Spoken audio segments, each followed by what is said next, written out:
Huddle Up Podcast. It is Monday, July the 24th, 2023, as I'm recording this. This is the Observations with Big Jim, and I apologize again. I think the last time that I was able to get one of these episodes recorded, I had kind of promised or said that I was going to try to kind of get back on the wagon a bit when it came to recording these. And then if I kind of check my notes here, the last time I did one was June 6th, so almost 2 months ago. But in that time, the Hershey Bears won the Calder Cup. Things have just been really busy, and we're kind of in this holding pattern now. We're out of hockey season.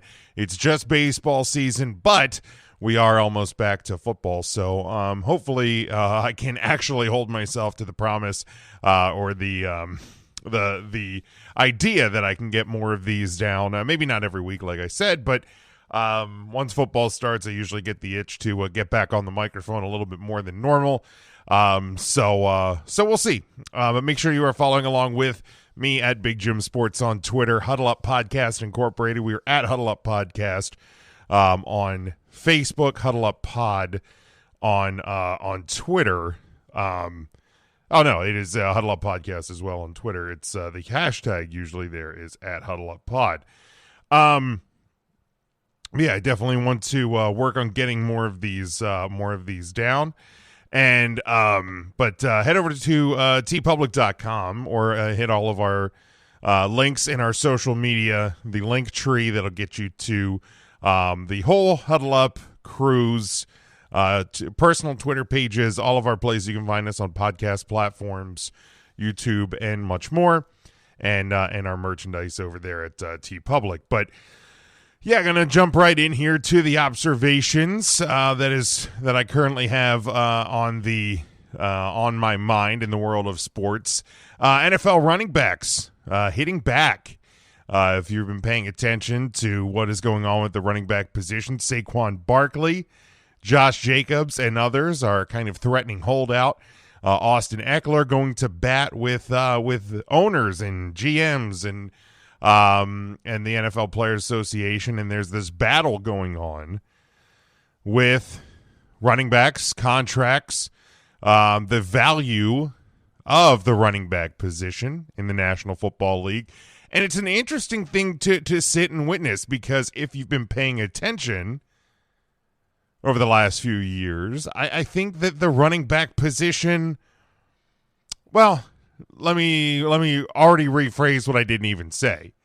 The main single back, lead back, backfield is not almost non-existent anymore, but it's definitely not featured like it was 10, 20, 30 years ago, when the running back position for some teams was maybe more important than the quarterback or the number one receiver. I mean, you look at the Dallas Cowboys teams in the 90s. You talk about Emmitt Smith, and I understand that using one of the best running backs ever to play the game is, almost kind of an unfair stretch, but you get my point. Barry Sanders, Thurman Thomas, Roger Craig, Sean Alexander, just to name a few, Adrian Peterson. There's been guys over the last few decades that have been as important or more important than any other player on that offense. And I don't think you can say that about all or most running backs in the National Football League anymore. And I think that's where the value in the position has gone. Now, if you are the New York Giants, you look ridiculous for not signing Saquon Barkley or giving him the money that he wants. If you're the Las Vegas Raiders of Oakland, I think you are silly to not give Josh Jacobs the money that he wants. especially with question marks at quarterback, question marks at your head coaching, but at other positions on that offense. I think not giving Josh Jacobs the money he wants is absurd. But running backs are starting to fight back. Austin Eckler and others fighting back. It's going to be really interesting to see. I know that Saquon Barkley, and more power to him. And I promise I'm not just saying that because he plays for the New York Giants and me being a Cowboys fan. But more power to Saquon for saying, look, I can sit out some games. I can make it hurt for the New York Giants to not have paid me. Will he do it? Will Josh Jacobs do it? Will others do it? That's going to be one of the most interesting things to watch as training camps now getting underway here with a week left in the month of July. Yeah, NFL time is just about upon us. But it is going to be interesting to see. And one thing that a lot of people I keep seeing the Tony Pollard getting lumped in with this discussion about running backs not getting paid. And while I might agree, and I'm certainly not trying to lessen the importance of Tony Pollard's role with the Dallas Cowboys, especially given that when he was not on the field last year, the Cowboys' offense changed significantly. But he's coming off a very serious injury. And I think that's where the Cowboys use the franchise tag on him this year, and they can kind of make decisions on where he is going to fit into this team once this season is over and done with. Hopefully, and again, this is me speaking from a fan perspective this time, I hope that Tony Pollard does not choose to sit out.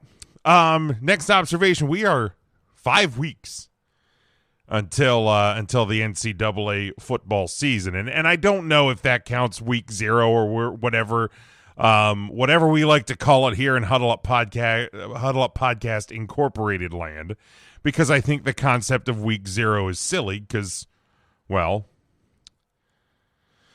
there's no such thing as week 0. If games are being played, it's week 1. But that's neither here nor there. But the big start of the season is Saturday, August 26th. And that is just now under 5 weeks away. We're 5 weeks from this Saturday, I should say.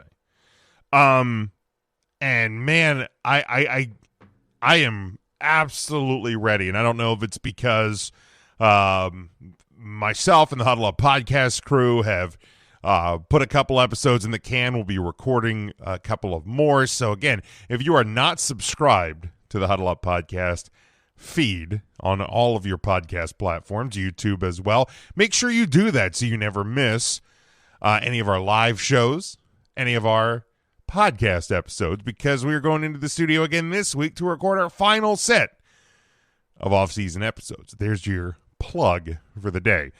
But man, I'm ready. I think there's a lot of excitement for this college football season. And I'm very curious to see, what my Fighting Irish do. Year 2 of the Marcus Freeman era. Notre Dame probably has their best true quarterback that they have had in a decade.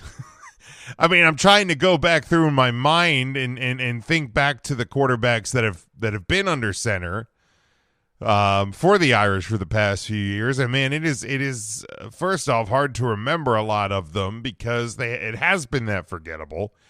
But yeah, I am excited to see what Hartman can do, and what the Fighting Irish will do this year, and can anybody knock the SEC off the platform? But we will be predicting the college football season and the conference champions and the BCS BCS. Talk about my brain hitting a reverse skid there. The college football playoff national champion here in a few weeks at the end of August on the first live edition of the Huddle Up Podcast for the upcoming year. My third observation, Dak Prescott has some choice words this past week, and I love and hate it at the same time. Now, one thing Dak said, and I don't know the full context, is he said that he is not going to throw 10 interceptions this year. Which I jokingly laughed off and said, well, that means he can throw less, but he can also throw more, right? Like, he just can't throw 10. He can't finish the season with 10 interceptions. And I kind of get what he was trying to do, because that was a big part of the narrative from last season, is Dak Prescott and and him not protecting the ball. And it's not just last year. It's been over the last couple of years. He has notoriously thrown some costly picks, regardless of whose fault they were. That's our student of the game, Kyle Nash. Regardless of whose fault they were, he has thrown costly interceptions at critical times in games. And they have mounted up. So I think that's where where that quote is based in. I just don't like him saying it. But I also get that coming into this season and where he's at in his career, I think he needs to have a bit of a swagger to him. I think he needs to come at this season with a different confidence, maybe, or a different mindset than we've seen from Dak in recent years. And I think over his career, he's been very comfortable being like this nice guy, smiling, happy, glad to be here. And not that he's not. He's an NFL starting quarterback. You should be happy to be there. You should be excited to be there. There's only, 32 to 35 of you, depending on how starting jobs shake out with a few of these teams at the bottom of the barrel. But Dak should be happy to be the starting quarterback of the Dallas Cowboys. He's been successful. Now, you can measure success in different ways, but he's been successful as the starting quarterback. But I think he needs to come into this season with a different mindset, a different focus, a different attitude. Speaking of a different attitude, the other quote that I think is, well, I guess somewhere in the quarterback rankings, he was lower than Jalen Hurts. And let me be clear here, and this is coming from a lifelong Dallas Cowboys fan living in central Pennsylvania, hating the Philadelphia Eagles with every fiber of my being.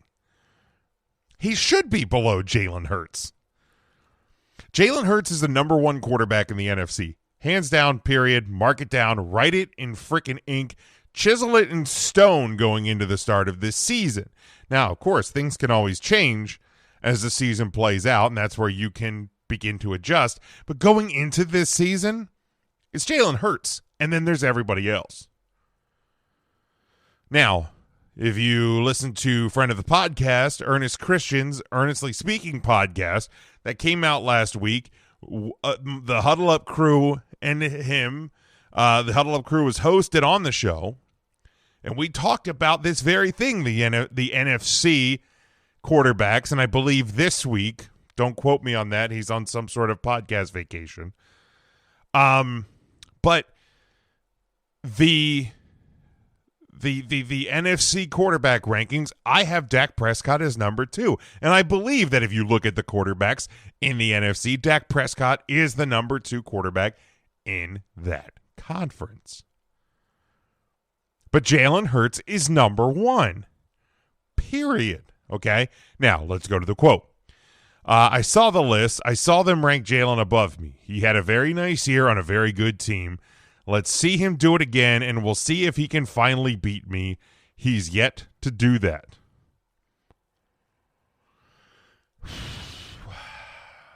Okay. Look, I get it. Okay? Jalen Hurts hasn't beaten the Dallas Cowboys. That's fine. That's fine. Dak Prescott said nothing that was factually incorrect when he said that.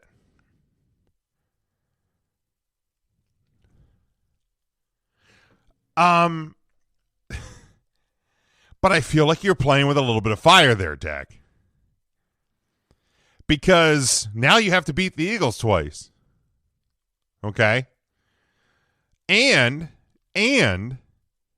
with making a quote like that, you should probably make sure that you are a better quarterback this season than the best quarterback currently in the NFC. One of the best quarterbacks, I would say, in the top 5 in the National Football League.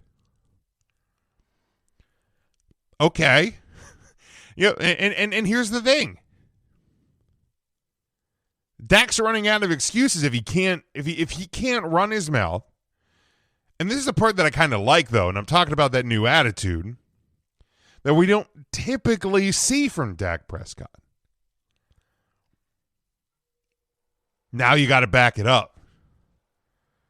Now you have to be the best quarterback in the NFC, or at least better than the guy in Eastern PA.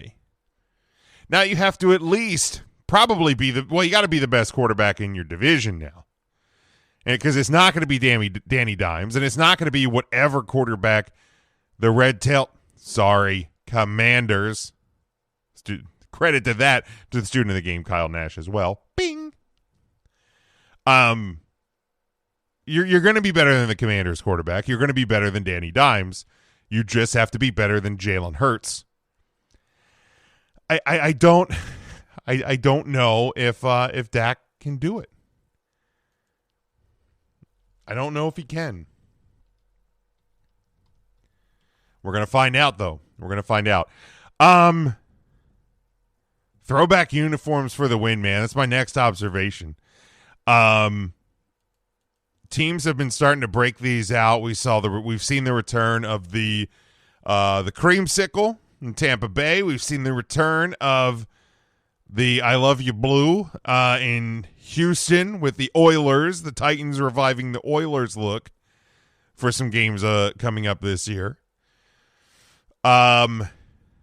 We have the heavily rumored, basically confirmed Eagles Kelly Green returning.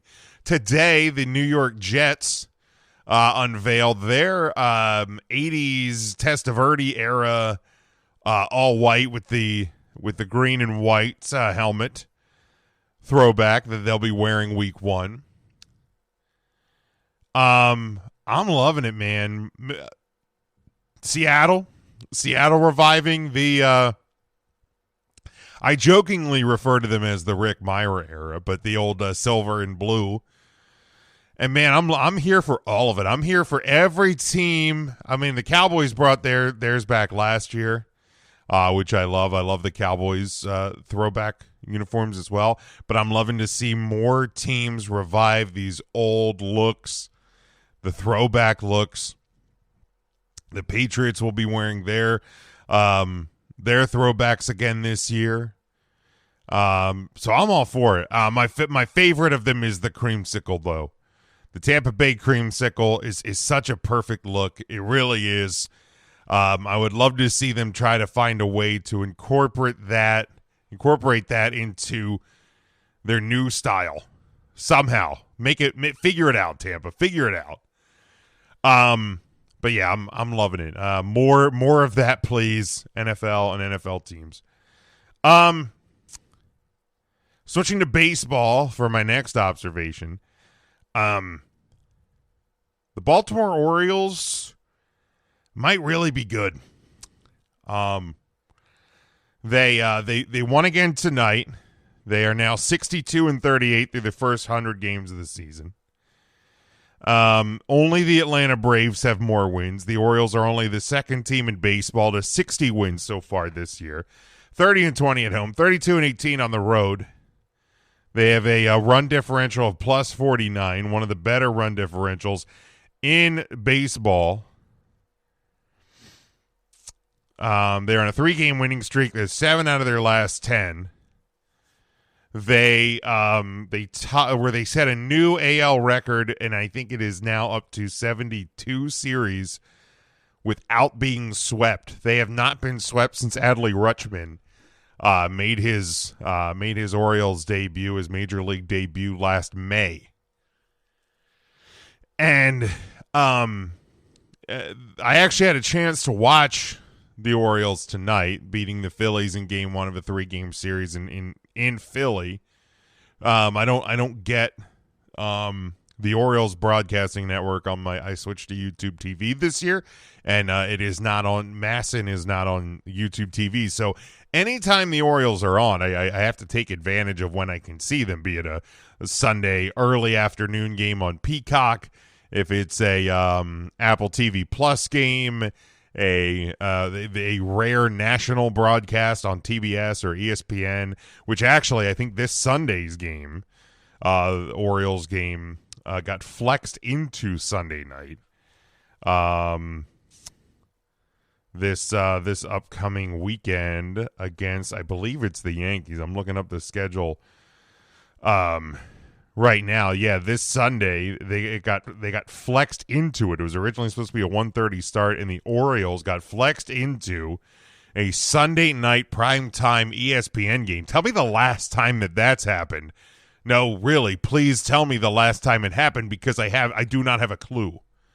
And I'm watching the Phillies broadcast as they're, the pregame tonight, and they're talking about how good this Orioles team is, and how legit they might be. And I'm just sitting here going, this is such a weird reality to be in, for to hear baseball analysts and so-called experts on these game broadcasts talking about how good the Orioles are, because it is such a foreign thing.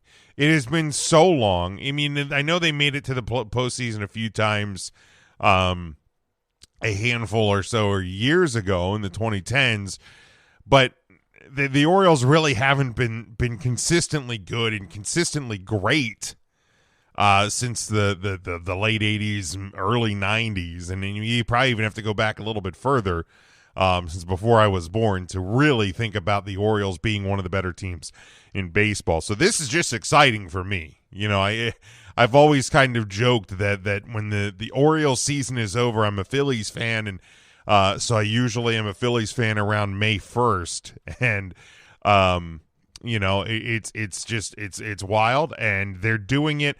They're not relying on one portion of the game. They're not just home run hitters. They're not just small ballers. They're not just eking their way through with their starting pitching. They can win in every aspect of the game, and that's what is really, really exciting about this Orioles team. Now, I don't have any sort of grand illusions or disillusions or whatever about what this team can do. I'm not sitting here punching my ticket to the World Series by any stretch of the imagination. But through 100 games this year, and if you go back to May or June last year when Adley Rutschman came up and the turn started happening for the Orioles, yes, they went into a slump in August, September, which eventually cost them a postseason berth. But this team has been one of the more consistent teams in baseball over the last year. And that's what gives me a little bit of hope. Again, I'm never going to assume that the Baltimore Orioles are going to win the American League pennant or win a World Series. But what I'm saying is that they are playing a style of baseball that is sustainable and is capable of being competitive across and against any team. That's all I'm saying. My last observation for this one, and it's one of the things that kind of kept me away for the better part of June and even into early July.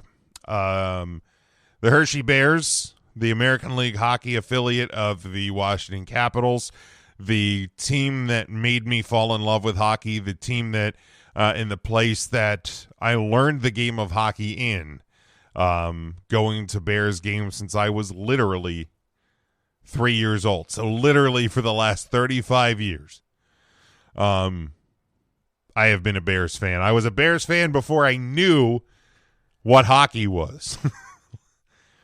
It has been something that is very near and dear to my family.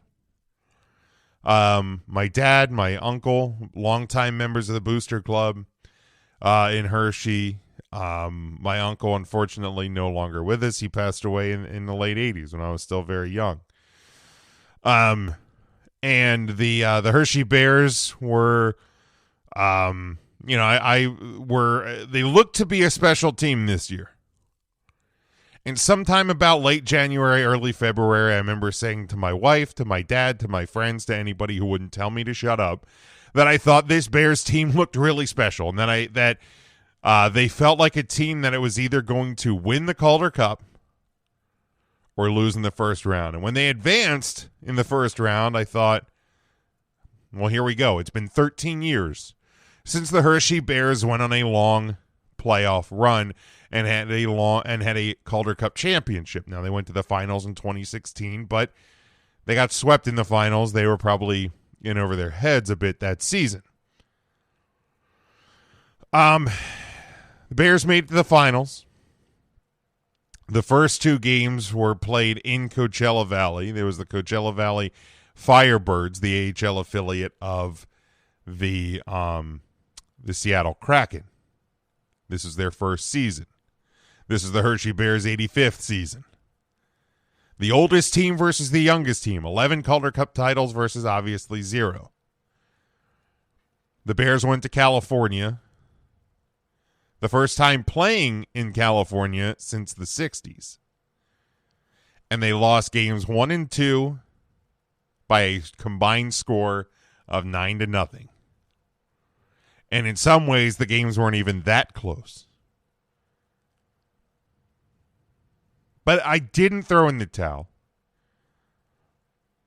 I watched from my vacation hotel room in Delaware.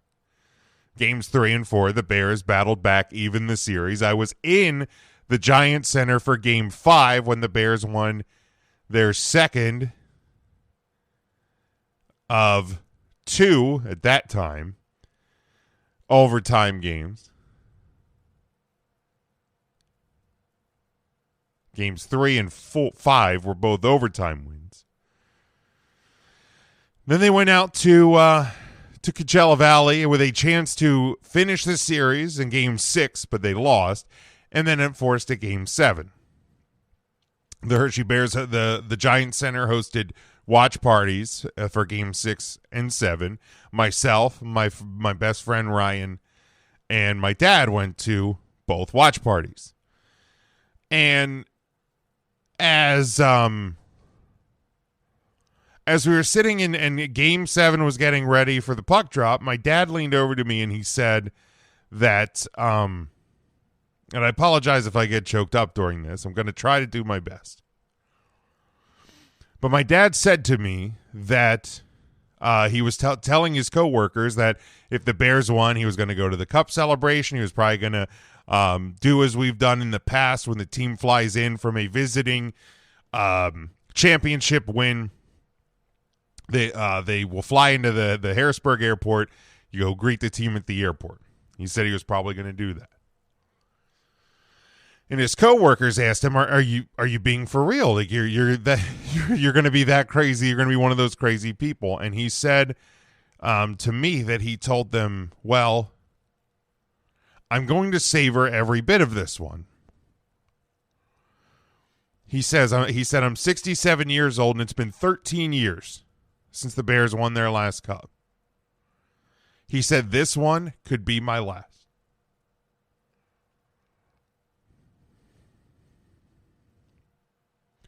And I never really thought of, I haven't actually really put that thought into my head at that point. Because it's not something that you ever want to think about. And I understand that, we're never promised tomorrow. And that every day is a blessing. And when you wake up and you greet the day, that it is special. However, the older you get, the reality of the situation is all the more real. And because if you look out 13 years, if it would take the Bears 13 more seasons after this, my dad would be 80.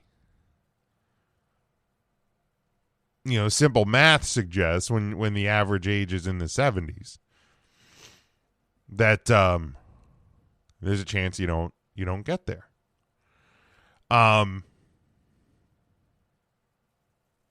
So I couldn't shake this from my head throughout the game, and I'm texting one of my best friends, who's been a family friend for 30 plus years, and I told him what my dad said to me, and all he said to me was, cherish the time. And the game 7 went to overtime. And when the Bears scored, the fans that were still watching in the Giant Center at 1:42 in the morning went crazy. But the first thing I did is I grabbed my dad and I hugged him and I said, we did it.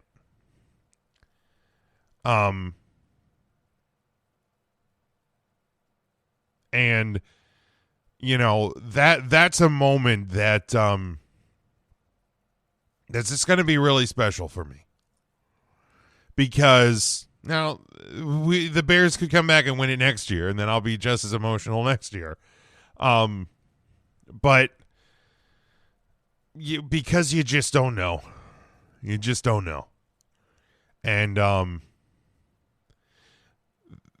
this one, the Hershey Bears, the 2023 Calder Cup champions, this run has been extra special.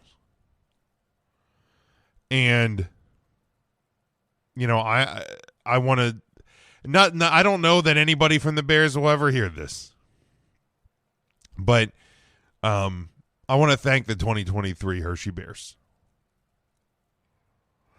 Brian Helmer, Jim Jones, Bob Hauer, the PA announcers, Zach Fish, the radio announcer, the crew at Fox 43 Sports for bringing the live coverage and the watch parties. For every person in the Hershey Bears organization that had a part in this team winning and giving this moment to your fans. Thank you. I know it means a lot to them, but it means a lot to the people in Central PA who love this team. So thank you to the 2023 Calder Cup champion, Hershey Bears. That's where I'm going to leave it for this one. I appreciate everyone always supporting this show and supporting Huddle Up Podcast Incorporated and everything that we do. You can follow me at Big Jim Sports, but follow the show at Huddle Up Podcast, Facebook, Twitter, TikTok, YouTube. Hit the link tree in all of our social media. Get our merchandise over at tpublic.com. Until next time, stay safe, stay smart, and as always, go for the win.